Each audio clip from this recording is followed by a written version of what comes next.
Hey everyone, are you ready for a deep dive into some really cool science? Always. Perfect. So, you know how we're always talking about cutting back on CO2 emissions? Yeah.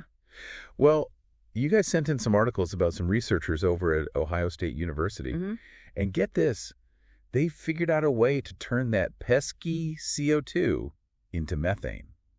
Wow. It's like turning trash into treasure, right? It's pretty incredible, yeah. Turning CO2 into fuel, that's a big deal. It really is. The whole field of carbon capture is super important, wouldn't you say? Oh, absolutely. I mean, it's a race against time. We Yeah. need to find ways to not just reduce those emissions, Right. but also to deal with the CO2 that's already out there. Exactly. So how did they actually do this?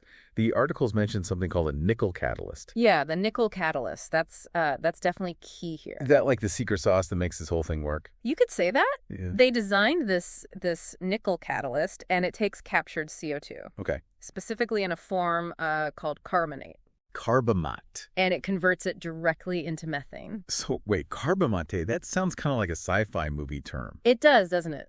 But basically, it's just a compound that forms when CO2 reacts with certain molecules. Got In this case, a samine solution, it. Okay. which is used in the capture process. So is it kind of like instead of multiple stages where you capture the CO2 and then process it and then convert it, they've kind of streamlined it all into one reaction? You got it. And that's really where the potential lies. Those traditional carbon capture methods, they're really energy intensive Right. because of all those extra steps. Makes sense. And this new method, by simplifying the process, it could significantly reduce the energy needed for the whole conversion. That's awesome. They're even saying, the researchers, that it could be up to 75% more energy efficient than those conventional methods. Wow, 75%. That's a huge difference. It is. And to think, this all hinges on that specially designed nickel catalyst. Mm. I was reading some quotes from the lead researcher, Tomás Neves Garcia. Oh, yeah? He seems pretty excited about it. He said, I quote, "We are going from a molecule that has low energy and producing from it a fuel that has high energy. What makes this so interesting is that others capture, recover, and then convert carbon dioxide in steps, while we save energy by doing these steps simultaneously." I mean, that's pretty elegant. If you think about the implications here, it could be a game changer for how we approach the whole carbon cycle. Yeah. Imagine, we burn methane for energy. Yeah. And that releases CO2, which is then captured and converted back into methane using this method. It's like What? we're closing the loop. It's a truly sustainable cycle. Exactly. But, there are always caveats with new technology, Oh, right? for sure. Even in the article, there were some comments raising concerns. Oh, really? Yeah, one reader, Hot Not Gore, asked some really interesting questions. Like what? They were wondering if, does the nickel catalyst get used up in the reaction? Right. How much energy is actually needed to kickstart this whole process? Mm-hmm. And if that energy input might actually outweigh the benefits of the methane that we get out of it?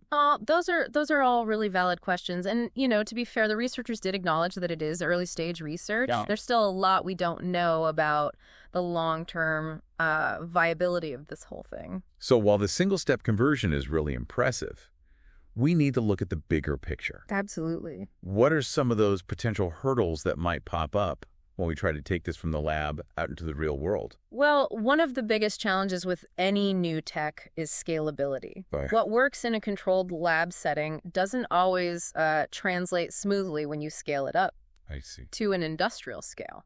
So what kind of challenges would there be? Well, finding enough nickel to make all those catalysts. Oh, right. Of course, you need the nickel itself.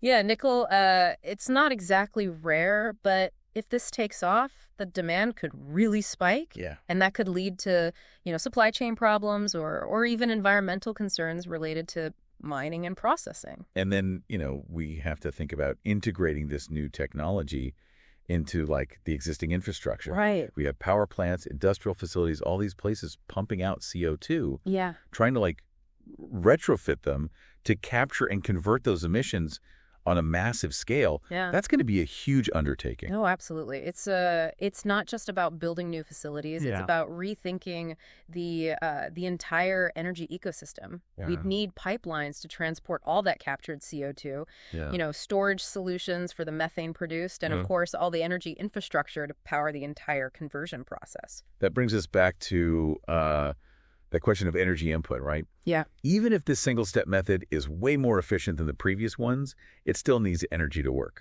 And like Hot and Aqua pointed out, we have to make sure we're not using more energy to make the methane than we're actually getting out of it. Right. That's energy return on investment. What? It's a critical factor to consider for any sustainable energy solution. We want a system where the energy output outweighs the input. Otherwise, it's just counterproductive. Exactly. So how do we even begin to measure that? What are the metrics we should be looking at? Well, we need to account for the energy used in every stage. Right. From mining the nickel for the catalyst to transporting and converting the CO2. Oh, wow. And then we have to factor in the life cycle of the catalyst itself, how long it lasts, how much energy is needed to produce it, recycle it. It sounds like there's a lot more research that needs to be done. There is, but, that's how science works. True. We make these breakthroughs, we ask tough questions, and we keep refining our understanding.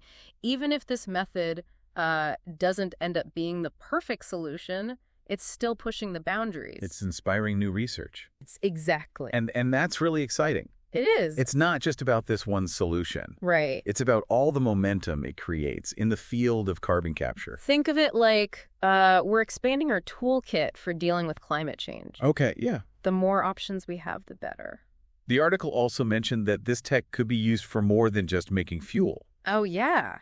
Like, there's potential for creating other products from captured CO2. Absolutely. Researchers are looking at ways to use CO2 to produce things like plastics. Oh, wow. Building materials, even fertilizers. It's like alchemy. Kind of, yeah. We're turning something harmful into something beneficial. So what are some of the most promising areas of research in that area? Well, one area that's really exciting is the development of CO2-based polymers. Okay. These are plastics that actually incorporate CO2 into their structure. So they're locking it away. Exactly. This could reduce our reliance on fossil fuels for making plastic, and it would also help sequester carbon. That sounds incredible.